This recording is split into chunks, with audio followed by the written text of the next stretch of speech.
If you give your childhood to a game, who are you when you put down the racket? A professional tennis match often features grown adults smashing rackets into the clay or screaming at their own parents in the stands. In this 12 August 2026 interview from Defector, sports writer Matthew Futterman points out a strange contradiction about the tour. Most games are supposed to be fun, but the players at the absolute peak of this one usually look miserable. The conversation pauses on a brutal question. Why does a sport built around hitting a fuzzy yellow ball drive so many of its best players completely mad? Professional tennis has a way of breeding misery. It begins with the dream of reaching the number one ranking, but almost everybody falls short. Those who find the promised land feel puzzlingly empty once there. Familial and coaching roles blur. Prodigious children bear the responsibility of feeding and enriching their families. The mechanism through which matches are decided is a torturous maze disguised as a scoring system.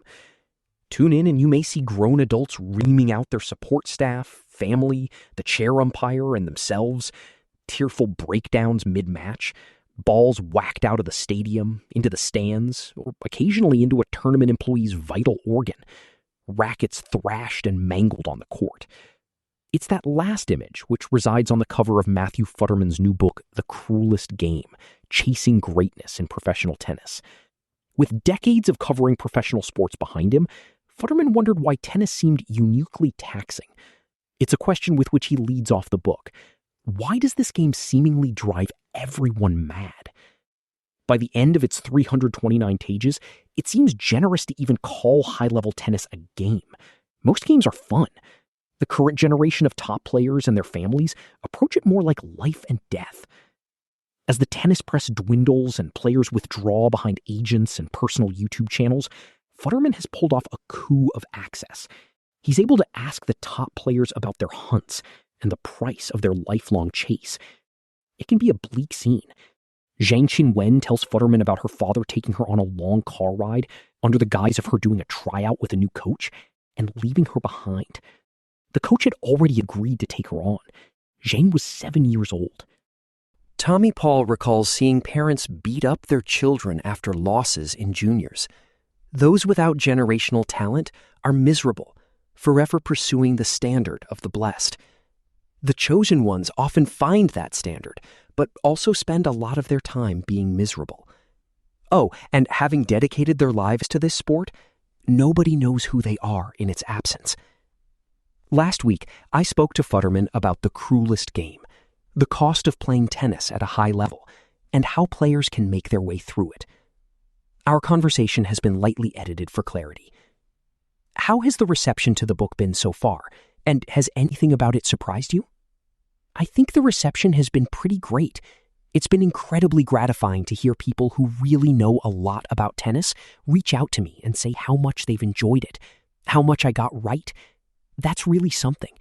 It's a really engaged and informed conversation.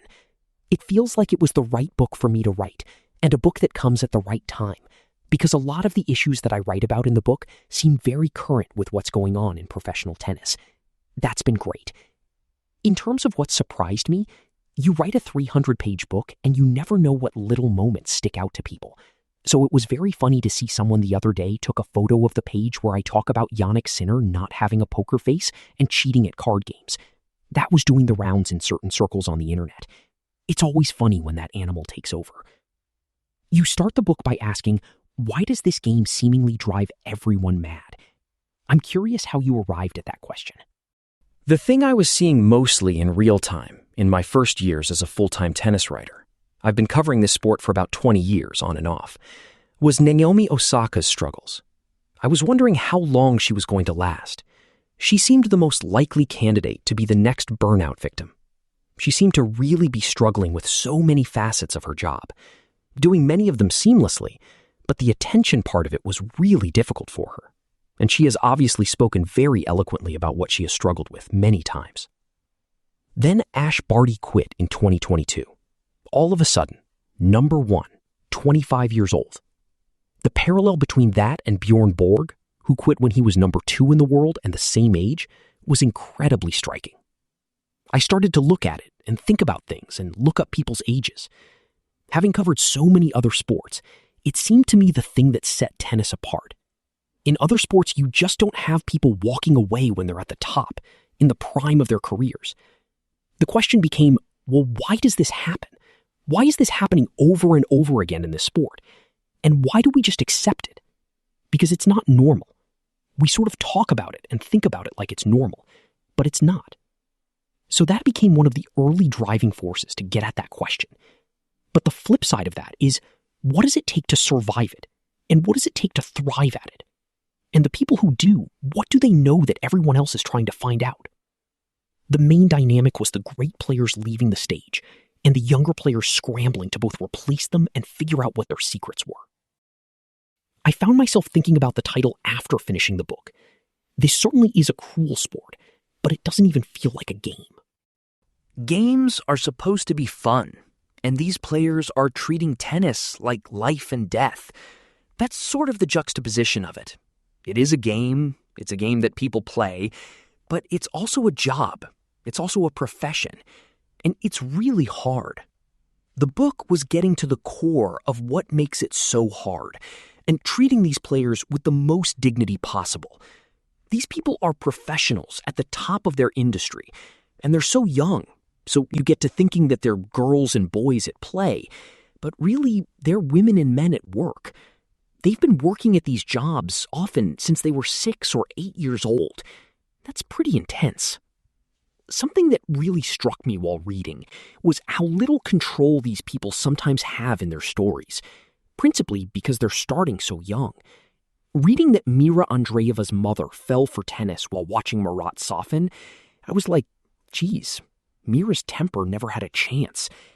It seems like these players don't have a ton of agency in going down this path in the first place. Yeah, many of them don't. Yes, they all have the agency of walking off the court, putting down the racket and refusing to play. But it becomes so clear to them, at such a young age, that the best way to receive love and care and support and happiness from their parents is to play the game, and play the game well. So of course they're going to keep playing. That's the message they're receiving. And that's not something I make up. It's something Andre Agassi tells me while we're sitting in an SUV, stuck in rush hour coming back from the US Open one day. He's talking about what he has seen and the messages that parents inadvertently deliver. Even the best ones, who are supportive and take their kids out for ice cream after they lose and pat them on the back, but then they celebrate really hard when the kid wins. The message becomes, that is equated with this. And if I don't produce this, I don't get that. You do have a choice, but your choice is based on the data and information in front of you. Part of that is what your parents are giving back to you in that feedback loop. You're reminding me of a bit in Agassi's memoir, Open, where Agassi, as a kid, gets a sportsmanship award in a junior tournament, and they present him with this beautiful trophy, and he's riding back with his dad, who is just silent. Agassi says, I don't want this thing, and they end up throwing it out. You get the sense that he says that for the benefit of his dad, because his dad wants him to be the best. There's a lot of painful parts of Open, but for me, the most painful part is when he wins an early professional tournament, and there's a $1,500 prize. He's still an amateur.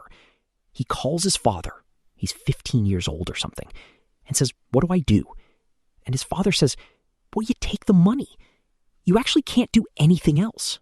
This is all that you do. This is who you are. Imagine being told at 15 years old, you're only capable of doing one thing. You're not capable of going to school and college and becoming a senator or a writer or an accountant or anything. This is it. This is all you've been practicing for. Take the money. This is the rest of your life. The goal for everybody is win a major or become number one. Very few people get to do that. You have all these prodigies, and from a very young age, they're told, you're going to win a major. You're going to be number one. Then they advance almost to the point of doing it, and some of them realize, oh, I might not actually have enough talent to do this, even if I do figure out all the secret codes. It makes me think that something has gone very wrong with that being the goal for everybody. It's too hard. Not everybody gets to do it. It's funny, everybody tells you that's their goal. Maybe a lot of them are secretly just fine with being 35th or 55th in the world. It's better than putting on a suit and tie and going to an office every day. But I don't think anyone embarks on a professional tennis career to be 35th in the world. If you're 35th in the world, you're pretty much losing in the third round of a Grand Slam. You're not advancing very late in tournaments, and you're not really looked at as a winner. It's hard. You should be able to feel pretty good about yourself if you're better at your job than all but 34 people on the planet. But that's not the way the sport works. I think it can be hard for people who are 11th or 12th in the world to feel good about themselves. I know it is, because in the Cruelest game, we've heard Taylor Fritz say, if I don't win a Grand Slam, nothing I've done will really be worth shit in a lot of people's eyes. That's a pretty harsh thing. Unfortunately, that's the way the dynamics of the sports atmosphere, certainly in this country, are set up right now. That's why I think Alex Ayala is at such an advantage at the moment. Everything she does at this point is gravy, because the Philippines have never had a tennis star before. Even being 19, 18 in the rankings, she's wildly popular in a massive country and will collect millions and millions in off-court income because of that. She'd be in the same position had she hovered around 40, because that's what happens when you come from a non-traditional tennis country. Ask Kei Nishikori, who made huge amounts of money throughout his career. Never won a Grand Slam, but he was the best thing Japan ever produced before Osaka. It's a different equation depending on which country you come from. But for a lot of people, it can be really hard if you don't get to number one or win a Grand Slam. All these players are so great. They all, for the most part, looked really, really good when they were younger. But most of them were told they were destined for greatness from a very young age and throughout their childhood. Fritz is a guy who sometimes I want to shake a little and say, I fully understand you've gotten close, so you feel like you have to do it, but it's not your fault. You were not born with the body that is able to cover the court the way you have to. And Alex de Minaur, you were not born with a Joao Fonseca forehand. Instead, they feel like they're failures, when in a healthier atmosphere, they'd be seen as incredible maximizers of the tools they were given. I think there's plenty of moments when they do feel really good about themselves. It's just that in their most public moments, which for the most part take place when they're alone, in the sun, on a really hot court, under the biggest spotlights, late in the rounds of important tournaments, they don't feel good about themselves. At least not so far. And that's really hard. In this book, you go a lot into the team members who are getting fired all the time, who are not always tennis people. Some cross every boundary available, and others, like Shadi Soleimani, Amanda Anasimova's physio, stresses to you, I'm not her friend. What about tennis makes it so ripe for all the boundary crossing, whether it's a parent or a psychologist or a coach? First of all, there's a history of it. Chris Evert's dad was her coach. Serena and Venus Williams' dad was their coach for a long time. Coco's dad raised her as a tennis player. If you have the right athletic specimen as a child, there is clearly a lot of success you can achieve by studying and watching videos. So much of success is down to the player. Coaching can have some impact, but ultimately it's the player figuring it out. But there is no certification process, really. You don't really have to pass any tests to be a tour coach. You've got to get clearance with safeguarding and stuff like that, but there's no hierarchical structure the way there is in the NFL, where there are big teams owned by billionaires and front offices who are managed by people who have been working in and studying the NFL for years. In tennis, it's just whoever makes a player feel like they're going to reach their potential in that moment. That definition can change. It's different for many players. By and large, I would say it's really unhealthy to have a partner as a coach, but it sure works for Madison Keys at the moment. She explains in the book exactly why it works. All these other coaches didn't make her feel like there were no consequences if she lost, that their approval and support and love was not on the line. And Bjorn Frotangelo makes it feel that way, makes her feel safe to just go for it. Reading that chapter especially made me wonder if it's easiest to be happy as a professional tennis player if you're operating from a bit of a remove, if you give yourself permission to fail. I think most would regard Gael Monfils as an underachiever relative to his talents, but you watch him out there and he's having a great time. Andrei Rublev is falling to his knees against Jerry Shang after missing a match point. it does seem like you either need to give yourself permission to fail, or, as you write, care a lot, but also not really care at all. If there is a set of codes that are important, certainly at or near the top is separate your results from your identity. Very quickly after that has to be moving on to the next point, the next match, the next tournament, as quickly as you can. That seems to be something that the great ones do so incredibly well. They all have different techniques for getting over it and settling themselves back to this moment. Not the one that just happened, not the one that's coming up, but this moment. Even if it's just, what does it feel like to breathe right now while I'm sitting here on a changeover? What does it feel like to have a cold drink while I'm waiting to get back on the court?